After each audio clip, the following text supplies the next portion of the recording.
संसार में जहाँ ये जन्म लेता है और एक दिन इस संसार से रुखसत भी होना है,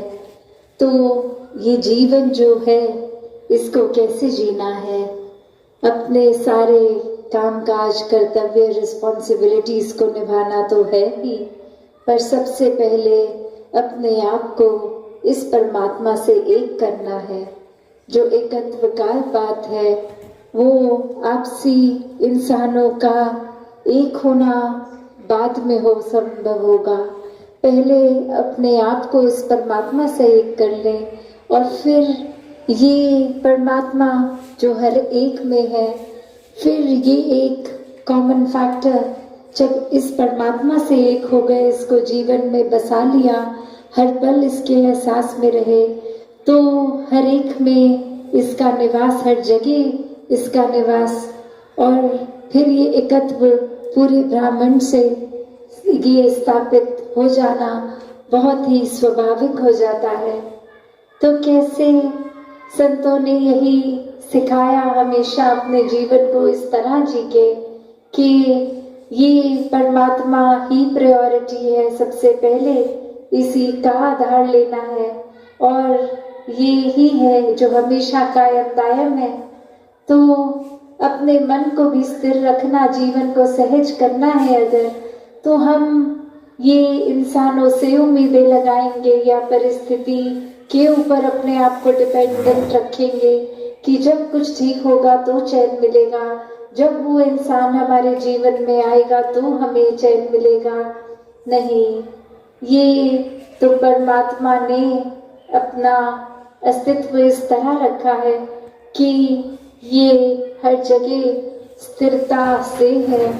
ये हर जगह कायम दायम है। तो जब स्थिर के साथ ही अपने मन को जोड़ लेंगे तो ये सुकून भी यहीं से आना है, ये आनंद भी यहीं से आना है। ये फिर एक भाव, इसी के चलाने से हमारा जीवन सुखदायी चल रहा है, चाहे परिस्थिति दुख की हो या सुख उस समय एक फील हो रहा हो। तो कैसे इस निराकार के आश्रय जो रहते हैं वही वाक्य में ही एक असली जीवन संतों का जी रहे हैं, क्योंकि जब परमात्मा जीवन में आ गया तो हर एक के प्रति आदर, सत्कार, प्यार, प्रीत, ये वो वचन भी, ये वाणी भी विनम्र हो जाती है। एक मधुरता जीवन में है, हर एक तक फिर वो प्यार का भाव ही पहुंच रहा है। फिर किसी को कुछ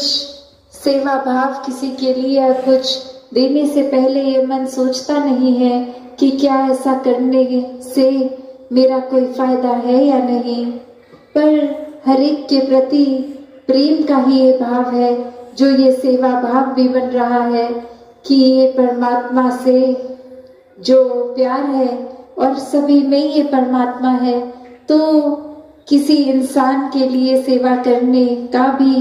भाव इस परमात्मा की ही सेवा है। तो ऐसे ही भावों को जब मन में रखते हैं, और यही शिक्षा कण कण से भी मिलती है कि ये संतों का जीवन हर एक के लिए है, ऐसा ही जीवन हमारा होना चाहिए। जैसे ये सूरज अगर रोशनी दे रहा है तो कोई भेदभाव नहीं कर रहा, ये रोशनी हर जगह के लिए है। वो हम पे है कि हम ये भेदभाव नदियां या प्रकृति की कोई भी ऐसी चीज नहीं करती कि हम समाज के किसी एक वर्ग के लिए ही हैं, दूसरे वर्ग के लिए नहीं है। ये फल फूल पेड़ अपने लिए नहीं उगाते हैं, ये पक्षियों के लिए, इंसानों के लिए, जानवरों के लिए है। तो अपने लिए ये स्वार्थ होकर नहीं जीवन जीना। ये संतों ने जहाँ सिखाया कि कैसे हम अगर उस तरह भी देखें कि काम जिस चीज का जो है वो अपना बखूबी वही काम कर रहा है। अगर हम उदाहरण के तौर पे देखें कि अगर एक पेन हो, कलम हो, वो अगर किसी स्टूडेंट के हाथ में है तो परीक्षा के समय वो एक एग्ज़ाम शीट वही कलम लिखेगा, और जब वो एग्ज़ाम ख़त्म हो गया, अगर वो घर जाकर अपने किसी परिवार के सदस्य को वो पेन दिया जाए जो व्यापारी हो पेरेंट्स में, तो वही कलम चेक साइन करने के काम आएगा। फिर वही कलम है अगर किसी लेखक के हाथ में है, कहानीकार के हाथ में है, तो वो एक कल्पनाओं से बने वो कागज भर जाएंगे उस कलम द्वारा। तो बात क्या है इसमें कि क्या वो पेन फर्क करेगा कि नहीं, मैं तो सिर्फ तभी चलूंगा जब किसी स्टूडेंट के हाथ में हूँ, पर और किसी के हाथ में होने से मैं अपना कर्म ही छोड़ दूंगा। तो हर कोई अगर ऐसे ही भावों को पकड़े कि अगर इस परमात्मा ने हमें मनुष्य बना के भेजा है, तो ये मनुष्यता सच्चा धर्म, इसको नहीं छोड़ना। यही हमारा कर्म है कि हमने मानव का शरीर धारण किया है, तो पूरी तरह से ये मानवीय गुणों को अपनाएं।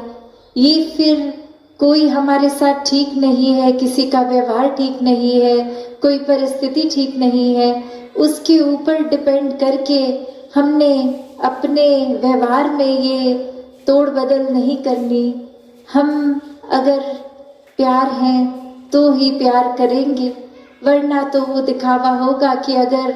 ये लेन देन का सौदा है कि कोई मेरे साथ ठीक है तो मैं भी उस इंसान के साथ ठीक हूँ, कोई अगर मेरे साथ ठीक नहीं है तो मैं उसके साथ ठीक नहीं हूँ।